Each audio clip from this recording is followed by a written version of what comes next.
our first show on TV, and I've done this a couple times, so I apologize. I thought I had a preemptive viewing for you. As you know, I'm Al Levine, the Talking Machine. This is Pittsburgh Sportsline, and we were just, you got to get me a close-up on this. We got Olive Oil's Pizzeria, okay? Now, they're our sponsor, and I'm in there, and I hear a voice, and the guy goes, he's a movie star. Teddy Koza used to be at Sips. You remember Ted, guys? Mm-hmm. He come in to Olive Oil's Pizzeria for the first time. He got half a pizza with anchovies. I can't say what else. He should be watching it right now if he could remember that we're on right now. So I did tell him, but he's getting old. So I wanted to make sure of that. So he put anchovies on that pizza. He's probably eating it alone. He is. Shout out to Teddy and his wheelman John. They made it. I got Chip the Prophet Hayner with me, and I got Smoking Jim Frazier. And I want to thank Bethel Park for letting us do our show on Comcast 7 every Tuesday night for over 4 years. And that's seen only in Bethel Park, on Verizon 32s in Bethel Park, plus Nemacolin all the way to Cranberry, Wexford, and everywhere in between. So thanks for watching. We just hit a brand new high on our likes. 5,000, Chip, 172. So thank you, guys. We appreciate that. And I have a little promo about a lady that's helping veterans heal, whether they've lost limbs, whether they suffer stress, post-traumatic stress. And her name is Maggie Abbey. And she starts a business that's opening March 20th in Mars. It's called Yoga on Mars. So check that out. You can get in there free. She even needs some donations because she gives veterans free lessons on yoga. It's a noble thing she's doing. She's been teaching this for years, from kids all the way up to somebody 94 years old. She was a guest on our show last night. We'll talk about that later, so check that out. For all of you interested in boxing, we have the Golden Glove dates of boxing. So you have to watch out this Saturday. It's in Johnstown. But here's our schedule. I don't know if we can pull up. We can't pull up close on it. I don't know. We got a new cameraman in here. Can he pull up on it at all? Ethan's trying his best. Looks like he did pull up a little there. If you can read it, you got great eyesight. So put the magnifying glass on that. Thank you. All right, we're about ready to start our show. We talk sports, other things. And we're going to start with what's on your mind right now.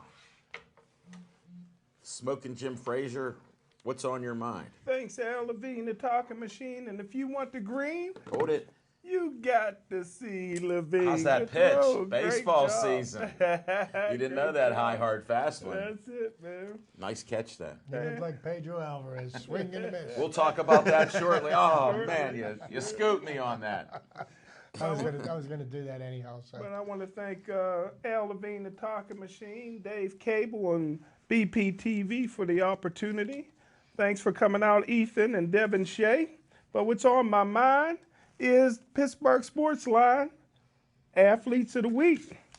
And the male athlete of the week, first of all, congratulations to Bethel Park boys and girls, outstanding basketball season. But the athletes of the week got to go to the Twins. Alderdice Twins routed Penn Hills this weekend. Tim and James Jackson went for 21 and 20 points. And the female athlete of the week, I got to go over to North Catholic. They have a player, Samantha Brian, but she goes by Sam. In their 72-44 win, she had 30 points, 22 rebounds. That's Wilt Chamberlain type numbers. So those are the Pittsburgh Sportsline male and female athletes of the week. Nice job, Jim. Smoking Jim, you're on fire this year. No doubt about it. And we had one of our guests just text me, is the show on tonight? Wildcats football, it'll be on tomorrow night at 7 o'clock. Tonight's our Tuesday night live show, as I mentioned, a dozen times. So we're going to have to put you on probation right now. Chip the Prophet Hayner, what's on your mind? Well, unfortunately, I'm going to scoop Alan on this one, but I just want to send out a congratulatory note to former Pirates third base / first baseman Pedro Alvarez. Signed a contract with the Baltimore Orioles pending passing his physical. He will become a Baltimore Oriole for this year. Signed a one-year deal, $5.75 million, with 1.5 million. That's 5.75 million guaranteed. Yeah. With 1.5 million in bonuses that are available to him. You know, tell you what, didn't work out for Pedro here in Pittsburgh. He's a one-dimensional player. I wish him the best in the American League, and I, much success. Got no reason to criticize the guy. He just didn't perform up to capabilities, and subsequently, he's in the American League now. So, Pedro, we wish you well, and I'll leave it at that. Next thing I want to make a note of. 45 years ago today, March 8th, 1971. Pretty significant day in the boxing industry. What happened on March 8th, 1971? One of the greatest fights of all time. Muhammad Ali was fighting Joe Frazier for the undisputed heavyweight championship. Muhammad Ali lost his title when he refused to join the American military based on his religious beliefs. He was a conscientious objector. Was stripped of his heavyweight title. Joe Frazier was the undisputed champ. And the first of 3 mega fights happened on this night. 15 rounds. It was total war. Ali and Frazier slugged each other senseless. Finally, Joe Frazier knocked down Ali in the 15th round and won a unanimous decision to retain the world heavyweight champion. The first of probably 3 of the greatest fights of all time, 45 years ago tonight. So we just wanted to make sure we made note of that. And now, finally, what's on my mind? Okay? Yesterday, the sports world made a big deal out of a player who decided to retire. And I am so sick of hearing about him. Okay, you're retired now. Go away. I don't want to hear anything more about you. Peyton Manning played a great NFL career, put up gaudy statistics for a quarterback, but he played in an era where quarterbacks were protected, the receivers were protected, the rules were in favor of a passing offense. Unfortunately, he played on several teams that lived and died by a passing offense. But, all these things, to just sum it up in a nutshell, just to let the world know, Peyton Manning doesn't walk on water, can't walk on water, never could walk on water. Okay, he was a decent quarterback. He put up gaudy statistics.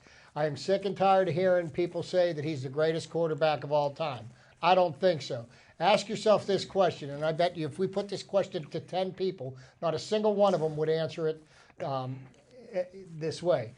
If you had one game to win, one game only, who would be your starting quarterback? And not a single person, I bet, would pick Peyton Manning. So, Peyton, right off into the sunset, go away. I don't want to hear about you anymore. Whoa. That's what's on my mind. Smoking Jim. Any rebuttals on that? Soon. I'm sure. Because these two, they've been having a little peaceful relationship this year, but they're both toying with the other guy there. So, yeah, I understand the stats. The stats mean a lot. Hey, Chip, he's got them. But I'll go for the winner every time. Mm-hmm.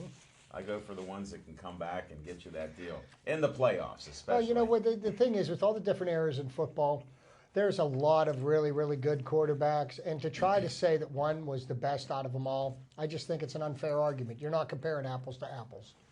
You're exactly right. Well, this part here on what's on my mind, I was under strict orders from Dan Bogan to give this book, which is written by Bill Viola Jr. It's a great book. I recommend it for anybody that thinks the UFC is the first MMA group of people to do something like this. This goes back to the 1970s. And I'm going to give this to Smoking Jim under strict orders. See, he's going to hand it right Not to you. right now. I'll wait till you chew a little bit, but I'll talk just a little bit about it. Bill Viola Sr. and Frank Caligiuri helped to start that. And they were so meticulous. Nobody got killed in their tough man contests or injured, where they couldn't perform anymore. They had referees. One of them just passed. our friend Jack Quay. I don't remember his last name. Bazemore. He was actually a heavyweight champion kickboxer, and he was a strong referee in the ring. These guys were animals there, and he calmed them down. They went by the rules. When you read the book, it actually has, I have to show, it has some photos in there, I think. I don't know if we can get them out. At Smoking Jim, you will have a chance to see Frank Sr. young and some other guys, different things. So there's a picture or two throughout the book. It's a thick book. Okay. It's a big book. It's got but- big print, Jim. And here's Jack Quay right here. I don't know if you can pull up on that. Ethan, is it possible? We got a new cameraman, first time in here helping us out. We appreciate it. That might be too much with the way it is. It's not that big of a thing, but you can see he got his zebra shirt on. And Smoking Jim, this is the official pass the book. Whoa, whoa. Whoa, Are whoa. your hands clean? They're clean. Okay. All right. Dan Bogan, he now has the book. The clock is on for reading. I might have And that's it. what's on my mind. I delivered the book, and Smoking Jim has it. That's a great part of history here in Pittsburgh with how we're innovators in sports, business, medical, even special sauce on your Big Mac. So all these other things in Pittsburgh. So check it out.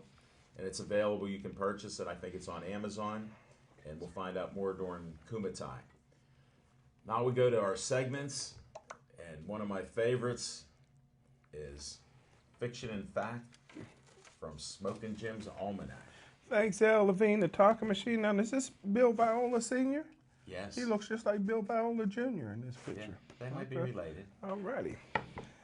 You're the- All right, so it's on my mind is, Fiction and Fact from Smoking Jim's Almanac. And I agree with Chip that if I had to pick one quarterback to win one game, it wouldn't be Peyton Manning. But if I was starting a franchise today, first player I'd pick would be Peyton Manning. But anywho, Fair enough. and this is what's on my mind is Peyton Manning. I know you love it. Hey, back in the day when black quarterbacks really wasn't able to play college football, especially in the SEC in the southern states, Tony Dungy was an outstanding quarterback for the University of Minnesota, and his offensive coordinator for the Gophers was Tom Moore. And being that Tony Dungy was a guy that was exceptional above the neck, Tom Moore decided to innovate some things with Tony Dungy, and they ran the no-huddle offense. Wow. And we fast forward all the way to 1998, and Peyton Manning gets drafted by the Indianapolis Colts. His offensive coordinator is Tom Moore, and Tom Moore brushed off the no-huddle offense and installed it with Peyton Manning. Peyton Manning was blessed with the genius. Bruce Arians was his quarterback coach his first 3 years, and you put together guys like Tom Moore and the genius Bruce Arians and the work ethic of Peyton Manning, and you have the all-time leading passer in the history of the National Football League. And that's Fiction and Fact from I Smoking was Jim's going to say, Almanac. may I interrupt for a minute, Jim? Yes, sir. Okay, now I'm do done, you, but- do you think that maybe Coach Moore had something to do with Coach Knoll drafting Tony Dungy to play for the Pittsburgh Steelers? Because Tom Moore was Bradshaw's offensive coordinator when the Steelers' offense won 2 Super Bowls. Great point. First 2 Super Bowls were won by the Steelers' defense. Well, I can Second say 2 on Bradshaw's arm. Well, I can say this: he had nothing to do with Chuck Noll drafting Dungy because he didn't get drafted, but maybe bringing him in as a free agent. Yeah, There you go. yeah, that's a good That's point. why Smoking Jim is an expert in the NFL scouting. And that's the reason why I asked him. And he's not afraid to give the facts as Great he job, sees them at any time. And I'm going to check those 17 sources to make sure that's the truth. There's no more 2 sources for you. You're off of probation What as a of now. coincidence, huh? Yeah, I don't know how this stuff happens. All right, Everything fell into my place. other favorite segment It's Chip's trivia time. Thank you, Alan. And, last week I kind of gave a brief recap of the Pirates' success of the 70s. That sounds good, doesn't it? Yeah. Success of the 70s. Well, after the success of the 70s, unfortunately, the Pittsburgh Pirates fell upon hard times. And it started off in 1980. The Pirates were unable to repeat the magic of the 1979 season and fell to third place with an 83-79 record. So this is 1 year after winning the World Series. Then in 1981 was the year of the strike. Okay, it was the first and only baseball season to be broken up into two parts. And the Pirates struggled in both halves of the strike-interrupted season, even managing to finish in last place the second half of a split season, as first baseman Willie Stargell was limited to 38 games. Now, 1982 comes rolling around, and Willie Stargell hits his 475th home run. That number is significant because that's the Pirate record for most home runs by a player in franchise history. He hit the final home run of his 21-year career on July 21st against the Cincinnati Reds in Cincinnati with an eighth-inning, game-winning pinch hit home run. The 42-year-old veteran would go on to retire following the season, establish a team record in home runs along the way. The Pirates would go on to finish in fourth place, 84-78. Now, one of the darkest moments in Pirates history really didn't have anything to do with the play of the team on the field or on the lack of paying players. Actually, the Pirates, believe it or not, for as frugal as their spending is now, was the first team to have a $1 million ball player. Dave Parker became the first $1 million athlete when he signed a $1 million contract with the Pirates, and I'm not sure if that was in 78 or 79, but he became the highest paid player in baseball. But the Pirates almost left Pittsburgh in the mid-'80s, and it had everything to do with the drug trials that revolved around the team. It tarnished the reputation of the team. It almost ran the team out of town. A number of Pirate players were caught up in the aftermath of that, and I do probably believe that this is one of the reasons why Dave Parker has never been elected into the Hall of Fame, because of his part that he played in this. Dale Berra played a part. It even tarnished Bill Madlock and other players on the team, as well as other athletes in the National League got caught up in this. And it became a huge event, and there was quite a number of people that got arrested, thrown in jail, and the Pirates at this point were at a low point. It looked like Chuck Tanner had lost control of the team. The Pirates put together a solid season in 1983, 84-78, finished 6 games behind the Phillies for the division title. 1984, the Pirates sunk to last place for the first time in 29 years. With a record of 75-87. 1985, the Pirates suffered through their worst season in 30 years, losing 104 games on the way to finishing in last place for the second year in a row. Following the season, Chuck Tanner would be fired, ending his 10-year reign at the helm of the Pirates ship. And Chuck Tanner is one of the very few managers in the history of baseball that was not signed to the Pirates. He was traded by the Oakland A's to the Pittsburgh Pirates. They wanted him that badly, and he did have a great run. Newcastle's own Chuck Tanner was a great ambassador for the team, for the city. He brought a world championship to the Pittsburgh Pirates in 1979, and that's something that just doesn't come around very often. So the 1986, the Pirates are now in a remote building mode. They hire none other than Jim Leland and bring up rookie outfielder Barry Bonds. He saved the Pirates. Just 1 year in the minors. However, the Pirates don't fare much better, finishing in last place for the third year in a row with a 64-98 record. You spoke too soon. Hold on, let me explain to Smoking Jim. It's like Joe Green when he was drafted. We only won 1 game. Yeah, we were 1-12, 1-13. Yeah, just so you know. Okay. Don't get crazy on us. 1987, the Pirates used a strong late season surge to escape the National League East Division basement and finished tied for fourth place with an 80-82 record. So the Pirates had started making themselves relevant again. 1988, the Pirates contend for the National League East Division. They battle the New York Mets neck and neck for the first half of the season.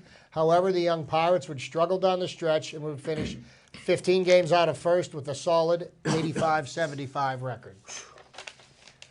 Now, next, in 1889, the young Pirates hit a bump in the road and fell to 5th place, suffering to a disappointing 74-88. So you can see, as the Pirates went from being cellar dwellers to contenders, there were some bumps along the roads. Wouldn't be too surprised to see modern-day Pirates run into the same thing. They've had 3 good years. I expect them to improve upon their record from last year. Not so much their record, just in the standings at the end of the year. And we'll get more to that as we get closer to the season. 1990, after a fruitless decade in the 80s, the Pirates win the National League East Division with a 95-67 record, beat the Mets by 4 games. A certain Barry Lamar Bonds wins his first MVP award, 30 home runs and 50 stolen bases before he started juicing. It was clear, I think. Doug Drabeck won the Cy Young Award in 1990. The What a National season. League Championship Series was also a retro 70s feel to it, as the Pirates faced the Cincinnati Reds, who themselves they faced 3 other times in the 70s and ended up losing to them each time. Once again, the Pirates lost to the Reds in 1990. The Reds would go on to win the World Series that year. That was the year that they had the relief pitchers. They called them the Nasty Boys. Yeah. Norm Charlton, Rob Dibble. They were nasty. Eric Dibble was my Davis boy, was their left fielder, who actually played who ruptured his spleen making a diving catch in the playoffs. And the Reds won the World Series that year against the A's. So that wraps up the decade of the 80s. We all know that the Pirates went on to win 2 more National League East Division championships when another Barry Lamar Bonds couldn't throw out Sid Bream at home plate in the 7th game of the National League Championship Series to deny us of our chance to win another world title. And they lost Bobby Bonilla that year.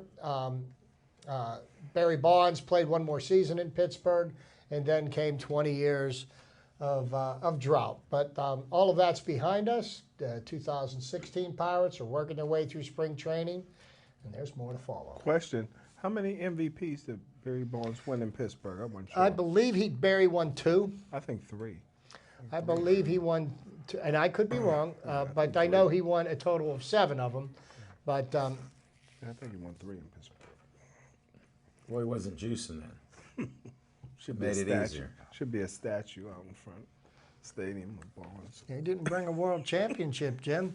But See, Mazeroski brought his world championship. Clemente brought a world championship. You know, Honest Wagner, I Stargell think. brought a world championship. Honest Wagner, Honest too. Wagner. I tell you, they should put a statue of that in front of the stadiums. Danny Murtaugh.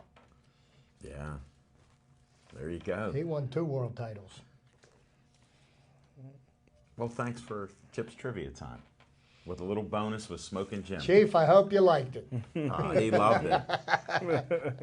He loved it. He's got those books of stats right there. He's going through it right now. He was already ready for it this morning. He sent me a message, and I only know one other person that misspelled as many words as he spelled in that sentence.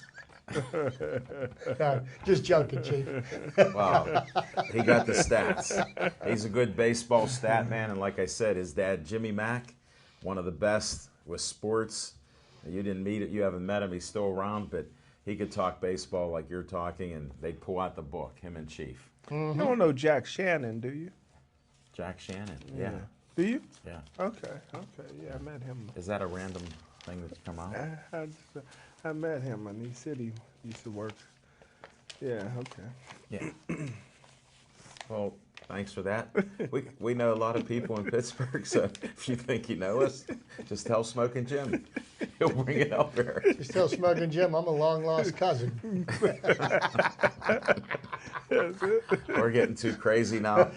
Hey, we had a on-location show that we covered a lot of different guests. One of them, I got to thank Skip Atkins again.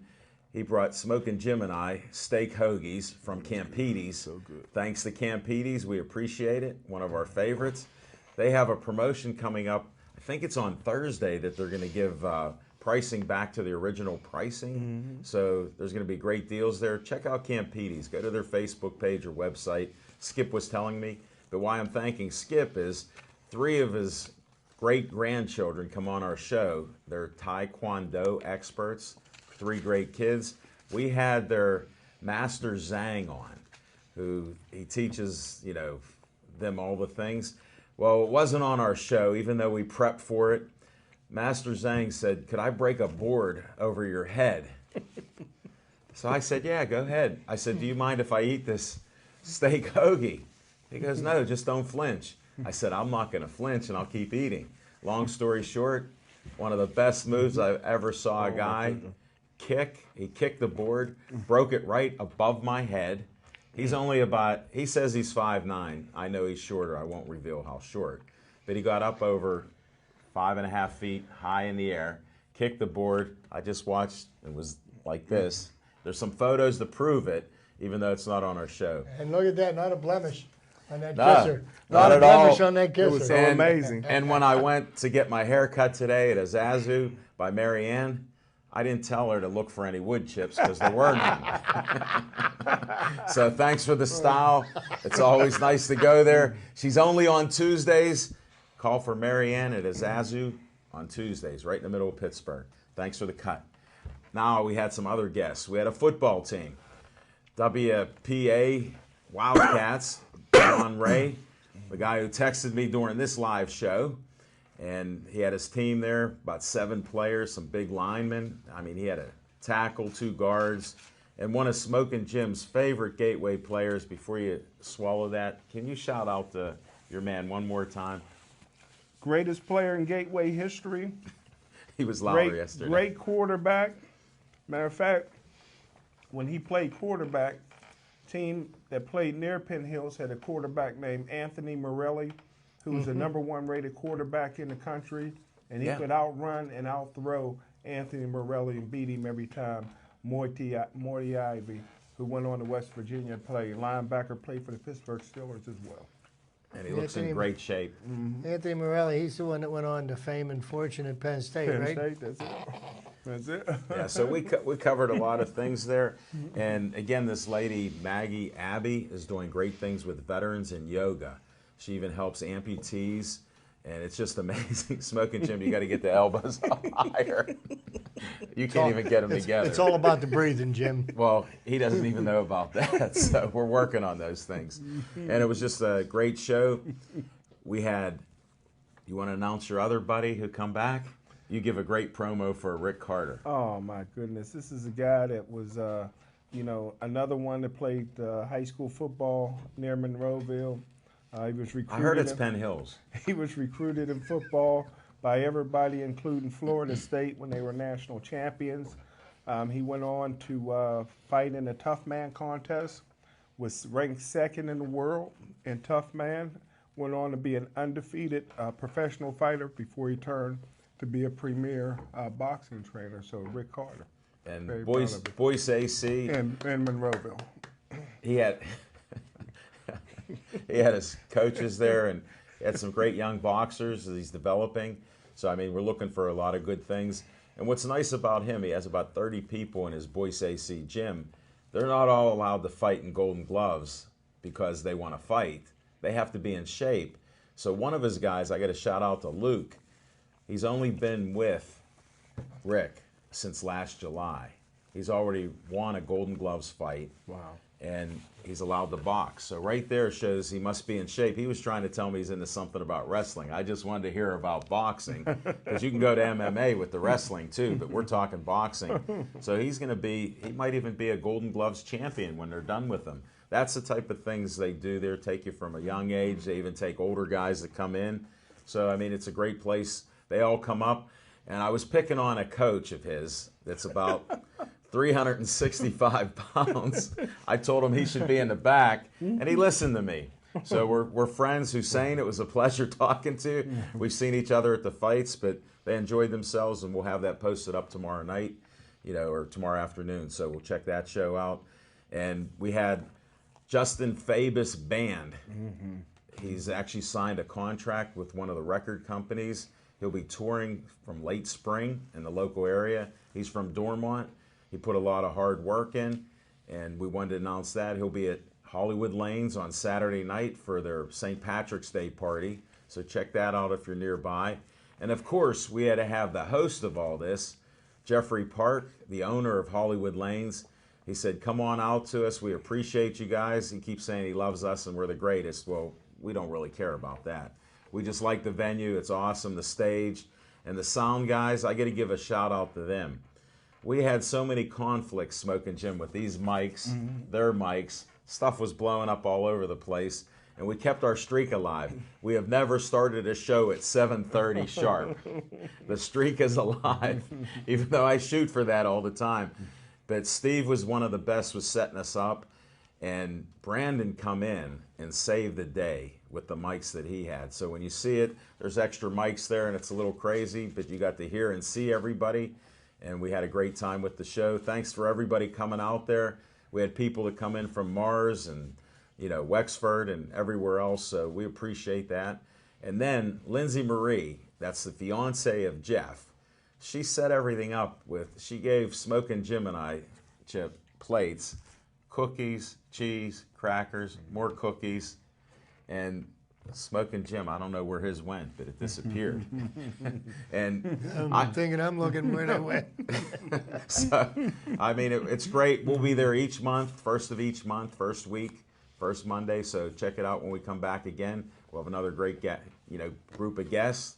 And thanks to Dave Cable and Bethel Park for letting us venture out. Devin Shea did one of the best jobs on camera that he did. He was organizing 2 cameras. Rosie, our volunteer, was on one of them. So they did a lot of stuff. Wait till you see this show when it comes out. Thanks, everybody, and that's it for that. Now we're going to start into what subject do you want to go to first? What do you guys think? We got free agency. It starts at 4 o'clock tomorrow in the NFL. Some interesting goings on.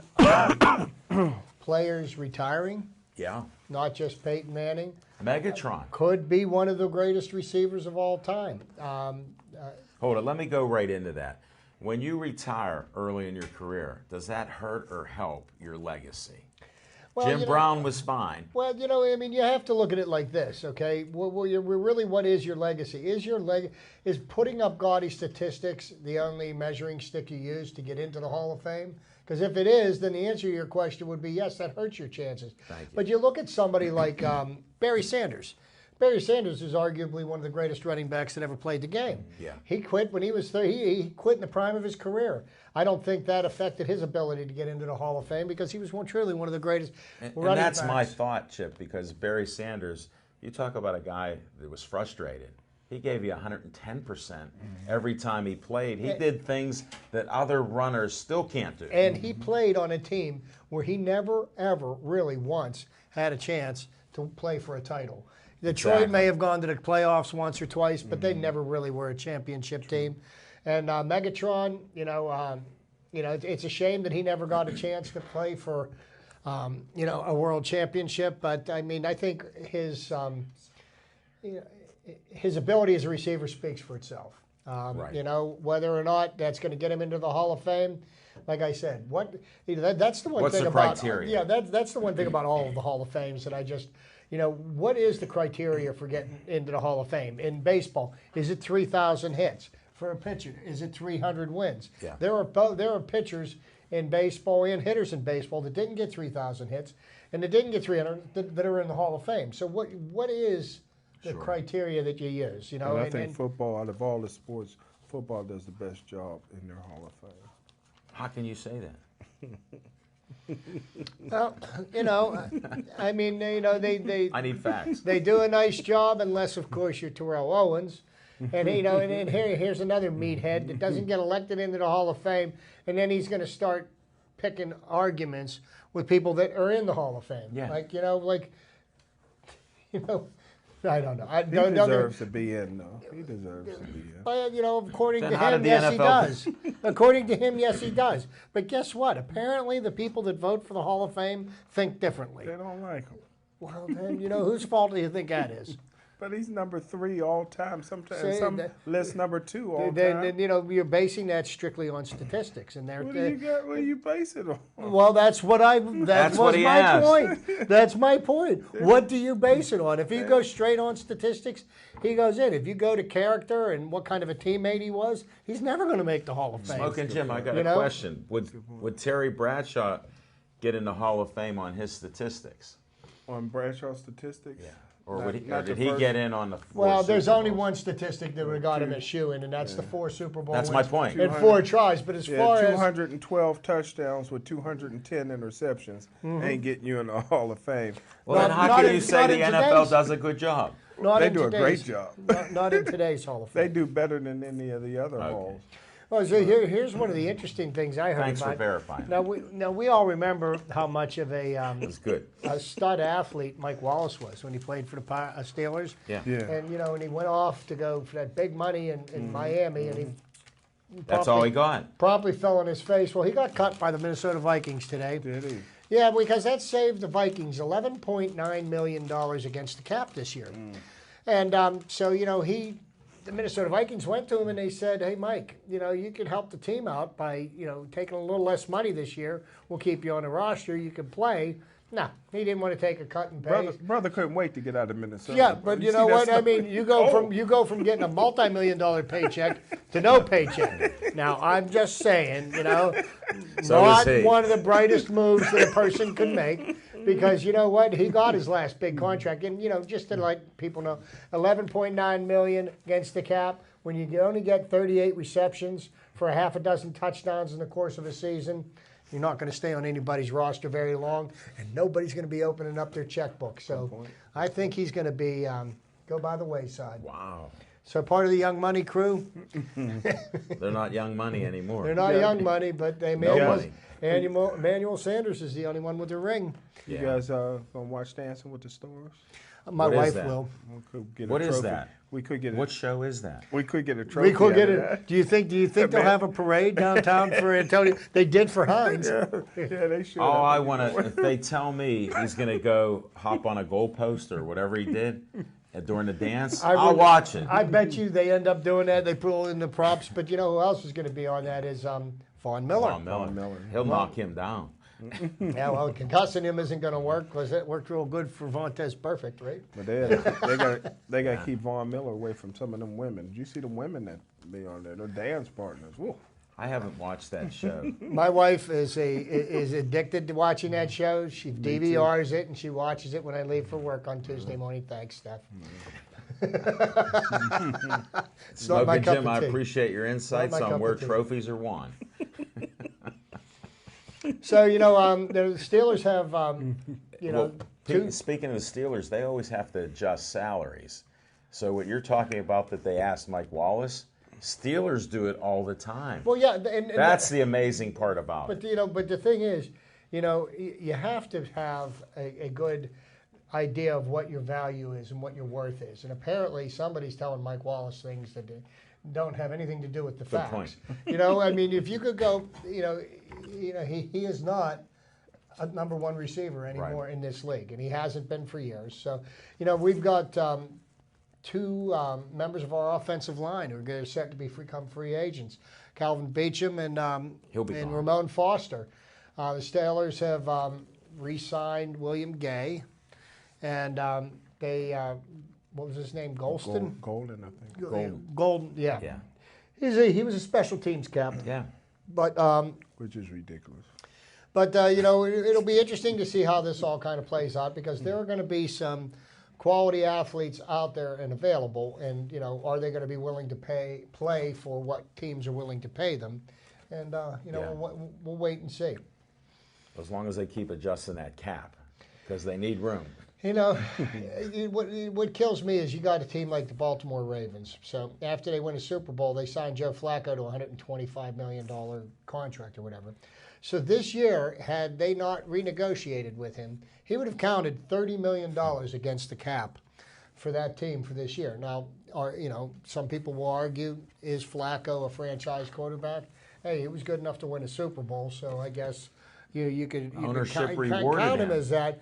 But here's what they do: is you keep robbing Peter to pay Paul, and at some point, the franchise is going to have to pick up the tab on that because they give Flacco another $66 million, and that's just pushing the big salary cap hit back a couple of years, and they're going to be in the same position in the next couple of years. And I don't know. Does that make the best business sense? I guess we'll see. Well, they'll never win another Super Bowl without Ray Lewis. I said it then, and I'm saying it now. Thanks, Smoking Jim. You mean Terrell Suggs? Mr. Oops, I don't have a driver's license. But are you all going to arrest me anyhow? Terrell Suggs, didn't he? Yeah, he got I arrested didn't for. know that. Yeah, he wasn't under the influence or anything. They didn't get him for that, but he was driving on a suspended license. He said he fell asleep and his car ended up on a curb. Oh, yeah, that was in Arizona. Yeah, it was Arizona. Okay, that was Suggs. Well, Just a small little detail. Guys Forgot with about $40, that. $50 million. And I guess he doesn't think he needs to renew his driver's license. I do, but, I want to earn a living with my license. I think they was able to follow the whatever was leaking under his car to him. Really? Yeah, that's how they caught him. They followed it. Smoking Jim, I can count on you verifying these stories. So we got free agency that's about to start. I don't know. Who do we need then? What do the Steelers need? The Steelers need cornerbacks. That's what Right. they need. They've got Everett Golston, who's hasn't played it down, the second round draft second pick, pick. and word has it, and this would be the man that would be able to tell you, But the Steelers, they should be drafting a cornerback in the first round this year. They should have done that last year, but we'll see. That's what I would do. Although Golston's going to be good. He's small, but he's super quick. Got quick feet. But No. Speed helps a little. yeah, you can't have too many corners, especially when you You don't can't have too many When corners. you don't have them. Yeah, right. But there's going to be some quality defensive linemen out there too, and I think the Steelers are looking for It defensive. won't hurt to linemen. get a defensive line. Well, because to be honest with you, the sack machine, Jarvis Jones, is not panning out the way they had planned he would. So they probably got more sacks out of the defensive line last year than they did out of the linebacking core, and that's not something that the 3-4 defense is supposed to do. Well, especially when you have a new coach sending everybody almost all the time. It helped, and you did get some interceptions and fumbles, but you live and die by the Well, you live and die blitz, by it because you know? if you're not applying pressure to the quarterback, then you have to have two All-Pro corners. The Steelers didn't have two All-Pro cornerbacks, so you've got to put pressure on the quarterback. And as Smoking Jim always says, when you give him another year to study that, you're not going to be able to do what you did that year. Good point. So Well, that's going to change some of it. So you need some other guys, some everything speed. you did successfully last year, everybody is dissecting it right now. They'll find ways of beating it. That's just the nature of the NFL. Right, no doubt about it. So we'll see. It'll be some exciting times. Omaha. No, it's dead. And that's the last time I hope to hear that. I don't even want to hear it when I'm in Nebraska. Okay. Our next stop begins with an O. Mutual of Omaha, right? Yeah, Exactly. Wild Kingdom. Yeah, those were classics. I wonder if Smoking Jim watched those. Never heard of it. Never heard of it. He didn't watch Disney on Sunday nights. He was running a football out back. That's right. Wouldn't stop. That's right. So we've got that going on. The Penguins are in 7th place right now in the playoff chase. They've got the first wild card spot, That's what we want. but they're playing tonight, and this is something that has always confused me. But the other hockey team in New York was called the New York Islanders because they played on Long Island. Well, Great point. the Penguins are playing the Islanders in Brooklyn. Last I checked, Brooklyn wasn't an island, but that's okay. I mean, that's where they play They've hockey landed. night. So the Penguins have had trouble with the Islanders. Yes. They're playing tonight now. The interesting thing is, last night Philadelphia won, and they are now 3 points behind the Penguins. We have 3 games left against the Flyers, and the Flyers have seemed to have had our number this year. So. In many years. And the Penguins have been playing very well as of late, and then they laid an egg on Saturday. against the Calgary Flames, which is a team they had no One of the business. worst. As a matter of fact, the goaltender for the Calgary Flames on Saturday was his first victory in the NHL. Okay, that just goes to show you how badly they stunk. But then they came back strong with a Six. win on Sunday. They beat the Rangers 6-1. Yeah. So now they've got the Islanders tonight, and the Penguins just got to keep the pedal to the metal. They do not have a playoff spot wrapped up yet. They could be 3 points back tomorrow, and It'll as change. easily, it's going to change. So they need to continue playing the way they've been playing, and Well, actually, I heard Stan Savran saying the record hasn't improved that much, but he calls it the eye test. When you look at them, it looks like they're playing, and there are some improvements with how their lines are and how they're being moved around. But the record isn't as great as we think it is, but they have improved. Well, I think here's what the fatal flaw is with the Penguins this year. The Penguins have decided that they're not going to be a physical, imposing team. They're gonna try to beat you with speed, and therein lies the problem, because when these other teams get into them, and then you get into a 7-game series and people start manhandling Crosby, and there's nobody to stand up for him. And it can't be Malkin. Malkin can't be the guy. He can stand up, but you lose 2 of your players. You can't put your stars in the penalty box, Right. okay? And if you don't have anybody to stand up for your players, ultimately it's going to make it a long day for you, because what's going to end up ultimately happening, it's usually not the person that instigates that gets the penalty.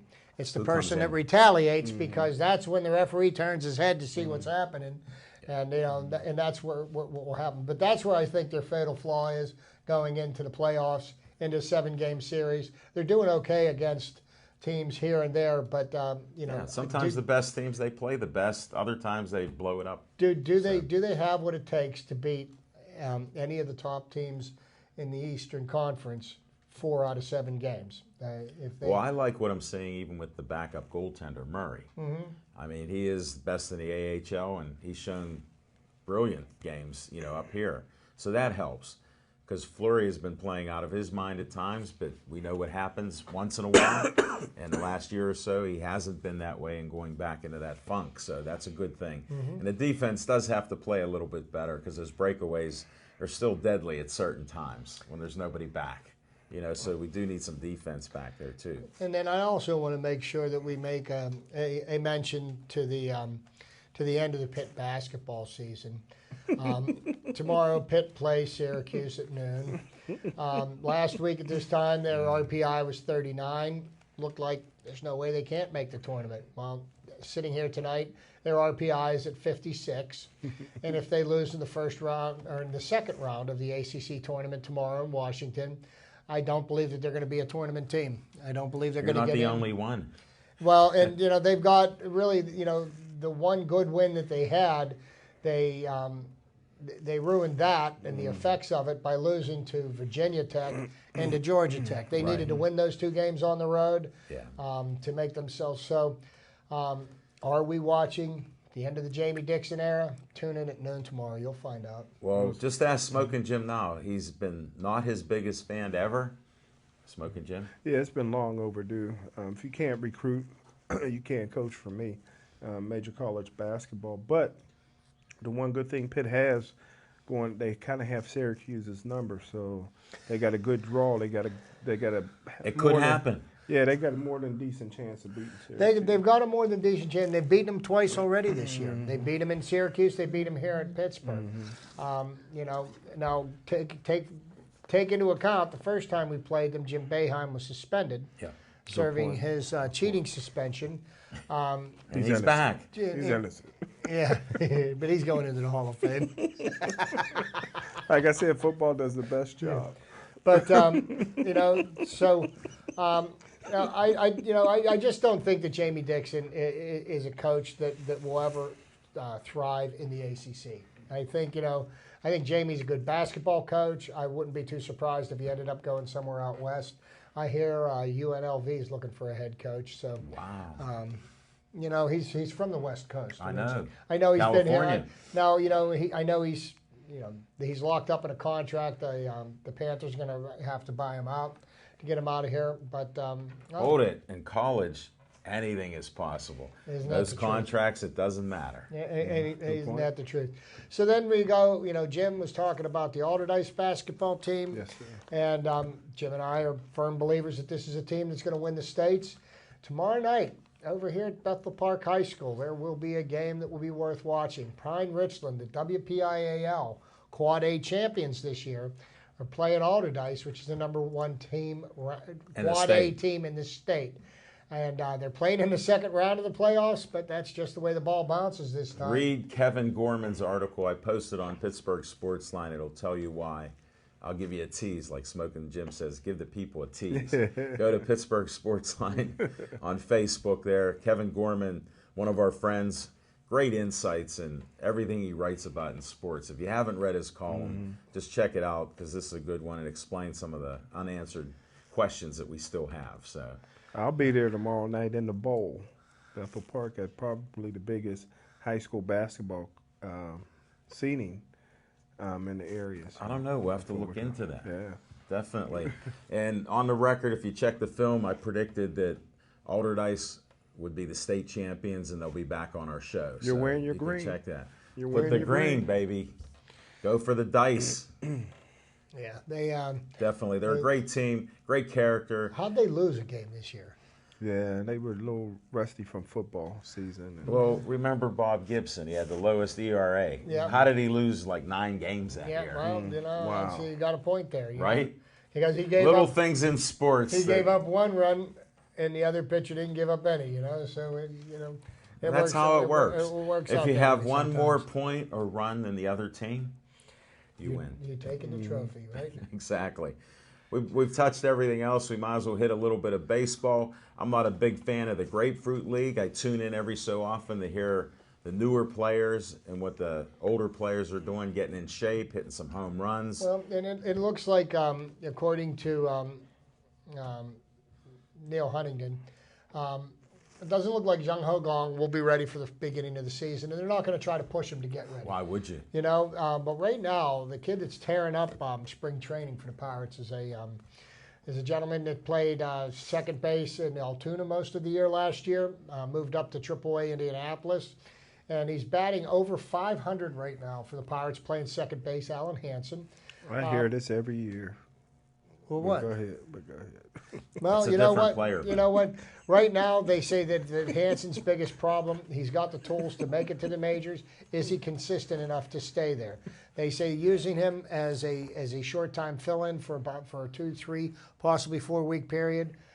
They feel that he may be ready for that. He needs to mature a little bit before they feel that he'll be ready for the big club. So Well, he does. You can't make the steps like that unless you're truly a very exceptional player.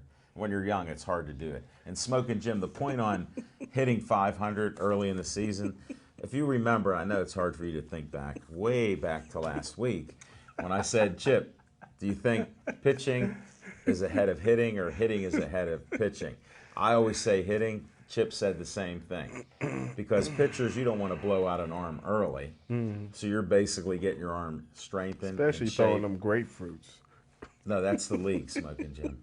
I know you found out it's called the Grapefruit League. It's been around for years. They're in Florida. But hitting is usually almost always ahead of time. Oh, here's some breaking news. Uh-oh. Steelers finalizing an extension with guard Ramon Foster. Oh my goodness! I didn't think they'd do it. What a waste! I didn't think they would do The guy that. can't pull.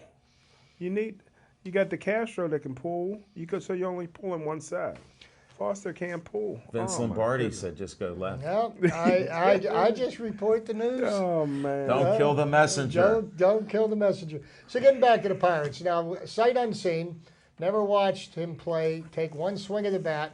Josh Bell is also having a very strong spring. Jim thinks he should be the starting first baseman going into the season. Definitely. But he's another player that's not quite ready for prime time. He needs more seasoning. And he's only played I think about a month or so in AAA. Yes. He needs to face the better pitching and the pitching. caliber. But here's somebody else that is one of the top prospects for the Pirates, along with Tyler Glasnow, Jameson Taillon, Alan Hansen. So there's a lot of positive things going on at Pirates camp.